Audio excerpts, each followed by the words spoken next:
Informons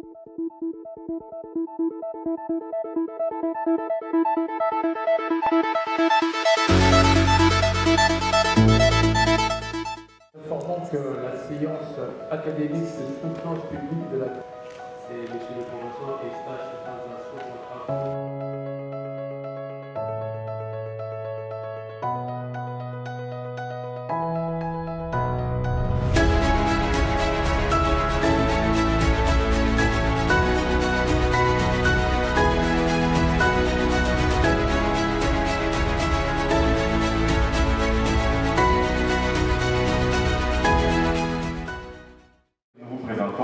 Sur le pont entre les villes de Brazzaville et de Kinshasa dans le cadre de l'intégration régionale et de développement économique en Afrique.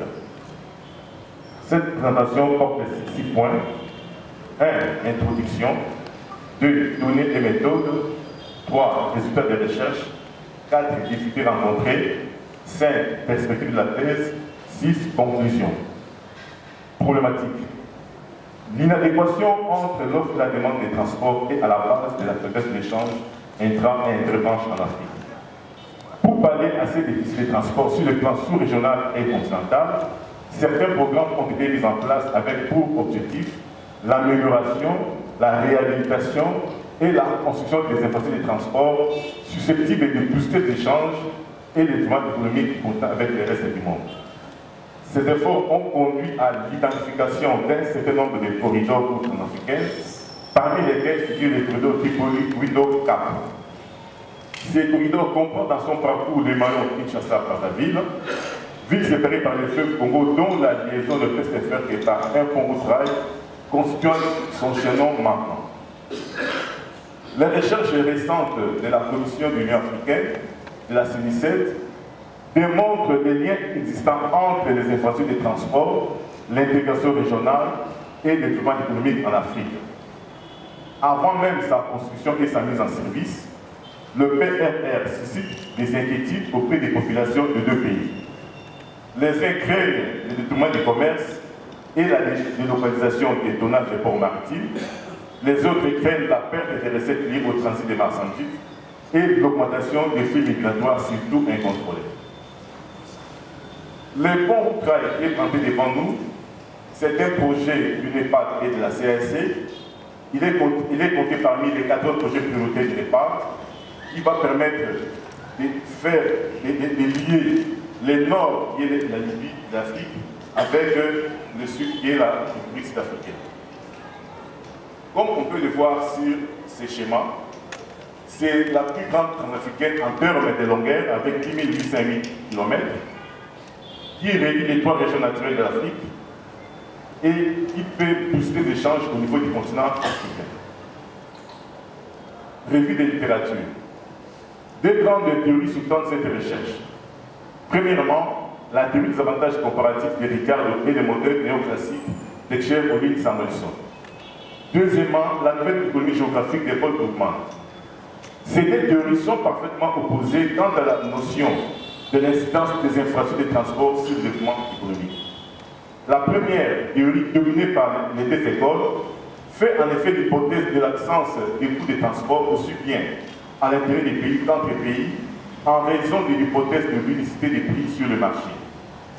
En effet, la théorie économique était alors dominée par les paradigmes de la concurrence privée parfaite, ce qui explique que l'espace était négligé, voire ignoré par les économistes.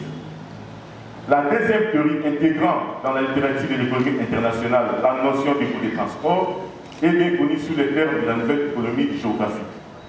Elle analyse l'équilibre de localisation des firmes et de la population de la main-d'œuvre comme les résultats de deux forces contraires, les forces d'agglomération et les forces de dispersion.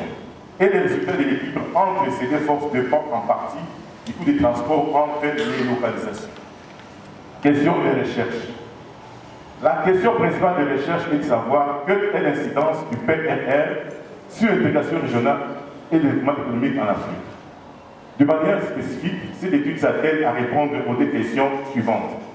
Question spécifique 1. Quelle est l'incidence du PRR sur les commerces transfrontaliers entre Brazzaville et Kinshasa? Question spécifique 2. Quelle est l'incidence du PRR sur les corridors Tripoli-Wido et l'intégration africaine? Objectif du travail. L'objectif général de ce travail est d'évaluer l'incidence du PRR sur l'intégration africaine et le développement économique.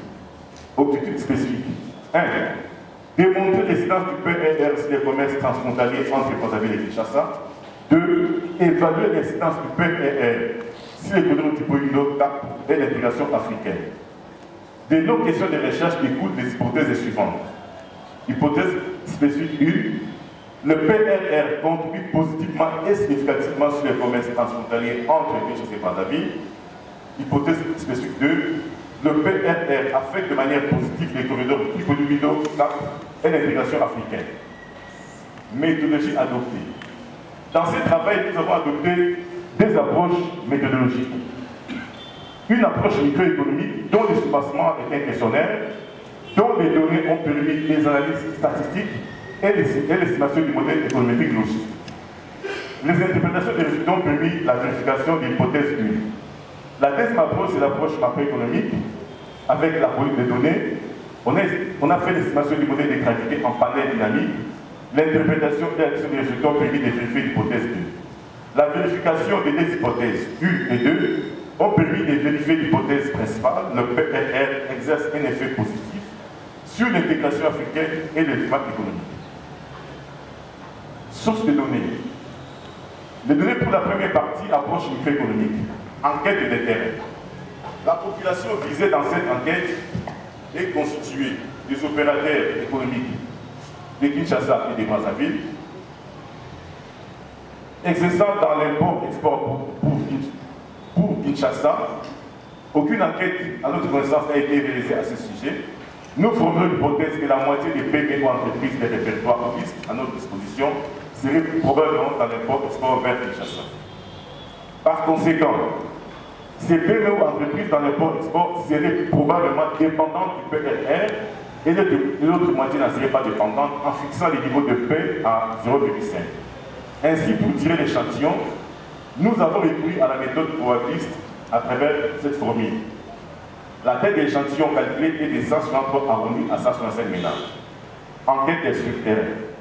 À cause du changement d'adresse et d'activité et du refus de certains opérateurs économiques, nous avons administré 165 sur les 250 questionnaires initialement prévus. Seuls 141 questionnaires ont été retournés dans le délai et bien rentrés. Tirage d'échantillon pour Kinshasa.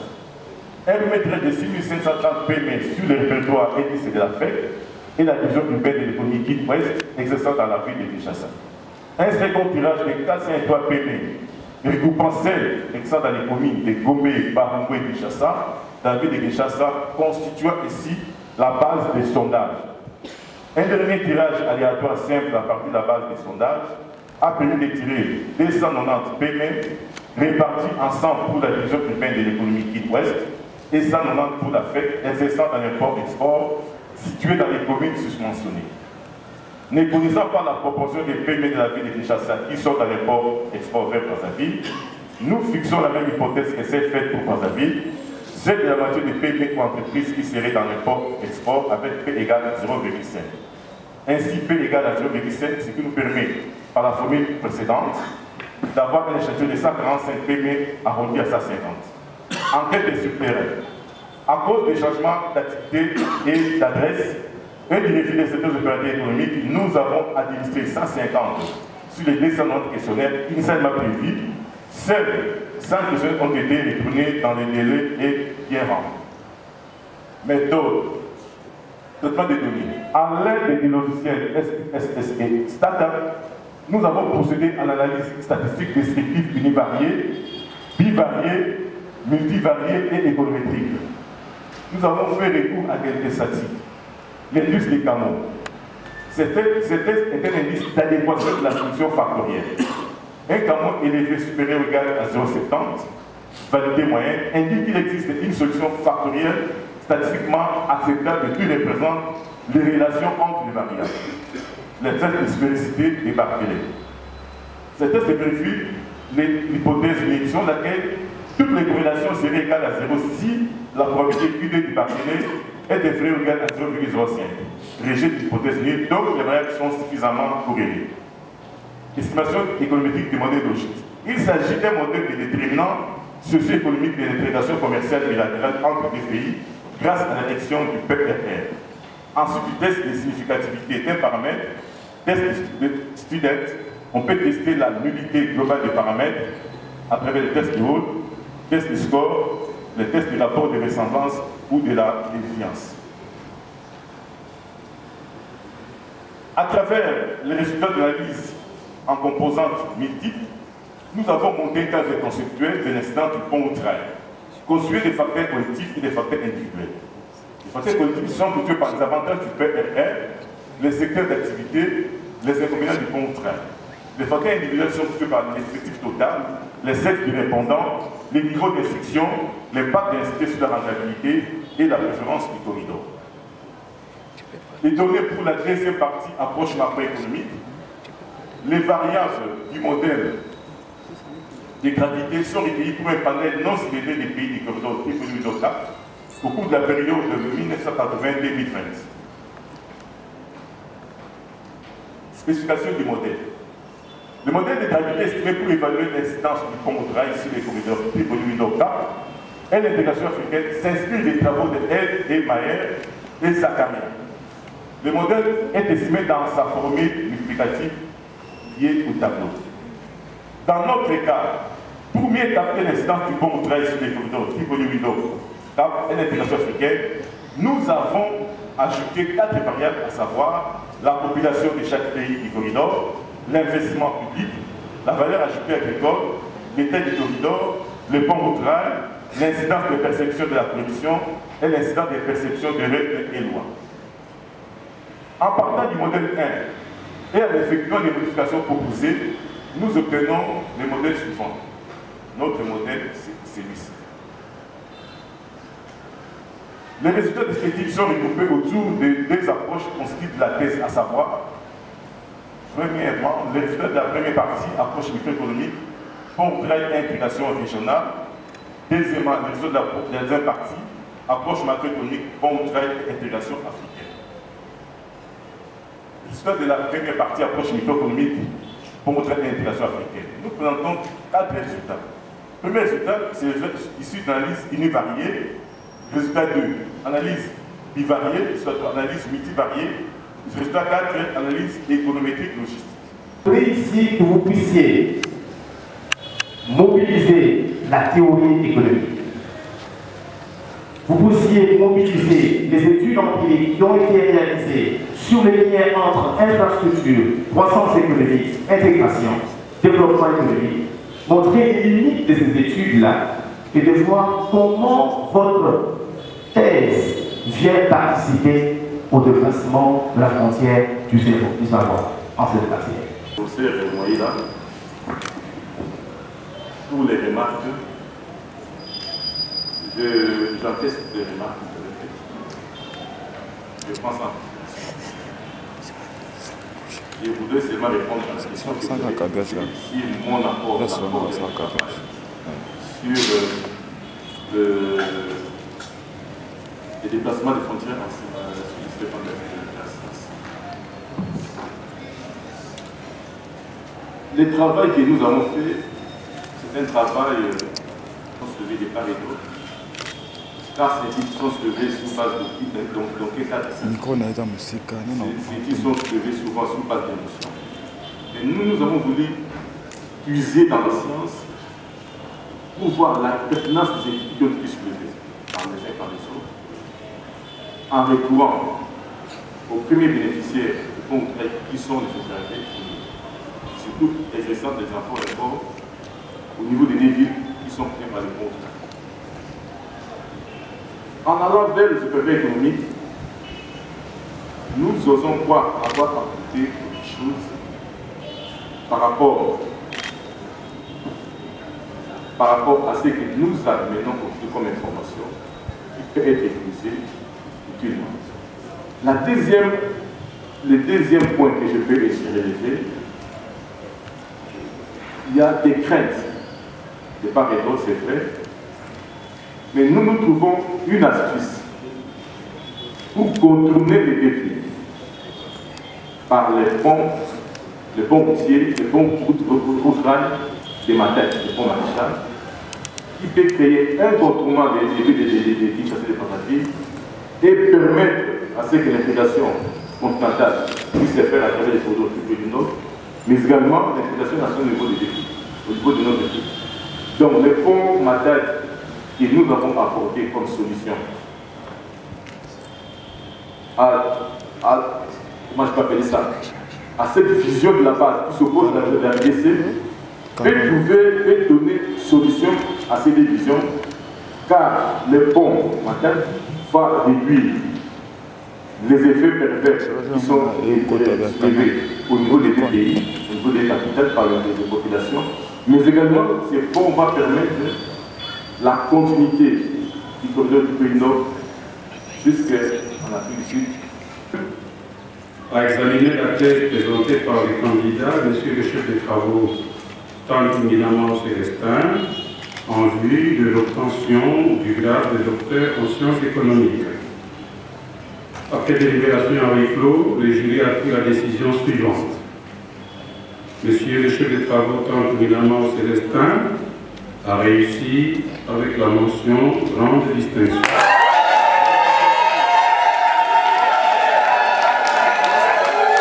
Vu le procès verbal du jury, chargé de procéder à l'examen de la thèse de ce chef.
Le pont route-rail entre Kinshasa et Brazzaville sera un jour construit. Il est important pour la RDC de se préparer pour l'édification de ces ponts à travers le respect du préalable choisi qui est la construction d'un chemin de fer Kinshasa-Brazzaville, mais aussi la construction du port en eau profonde à Banana. La République du Congo s'apprête aussi, il se prépare aussi à travers la réhabilitation de ces infrastructures de transport. Donc tout le monde se prépare, un jour le pont sera construit. Au regard des inquiétudes soulevées par les uns et les autres, notamment la crainte au niveau de la RDC sur les reports des tonnages, sur les reports du commerce, la crainte au niveau de Brazzaville, notamment sur le flux migratoire incontrôlé, ces craintes-là ne sont formulées sur aucune base scientifique. Nous avons voulu mener une étude scientifique qui peut être une occasion pour les deux États de comprendre que le pont peut être conçu par rapport aux données que nous avons obtenues de l'enquête auprès des opérateurs économiques de Kinshasa et de Brazzaville. De travailler à travers notamment le respect du préalable choisi, la construction des chemins de fer Kinshasa et Lebo, mais aussi la construction du port en eau profonde à Banana, mais aussi d'améliorer l'économie congolaise.